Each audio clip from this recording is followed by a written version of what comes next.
நம்ம Ashwin sweets and snacks export பண்றதுக்கு 7373041434 மற்றும் www.ashwinsweets.com கான்டாக்ட் பண்ணுங்க.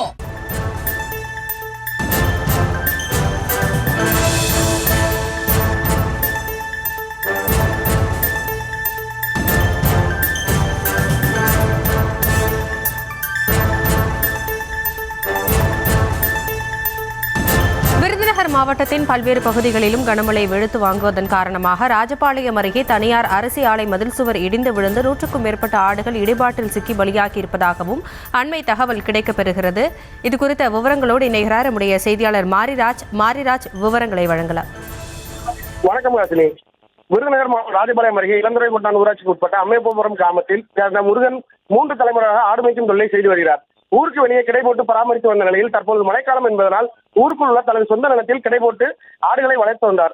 தமிழகம் முழுவதும் தற்போது வடகிழக்கு பருவமழை தீவிரமடைந்த நிலையில் விருதுநகர் மாவட்டம் ராஜபாளையம் மற்றும் அதன் சுற்றுவட்டார பகுதிகளில் நேற்று இரவு சுமார் 4 மணி நேரமாக கனமழை பெய்தது. மழை பெய்த போது முருகன் ஆடுகளை பராமரித்து வந்த இடத்தின் அருகே இருந்த தனியார் ஆலையின் மதில் சுவர் இடிந்து விழுந்து ஆடுகளின் மேல் விழுந்தது. இந்த இடிபாடுகளுக்கு சிக்கி ரூபாய் 30 லட்சம் மதிப்புள்ள 100க்கும் மேற்பட்ட ஆடுகள் பரிதாபமாக பலியானது. ஆசினி தகவல் அறிந்து தலவாய்புரம் காவல்துறையினர் சம்பவ இடத்தில் விசாரணை நடத்தி வருகின்றனர். உயிரிழந்த ஆடுகளுக்கு உரிய இழப்பீடு வழங்க வேண்டும் என ஆலை நிர்வாகத்திடமும் தமிழக அரசிடமும் ஆடு வளர்த்த முருகன் கோரிக்கை வைத்துள்ளார். ஆசினி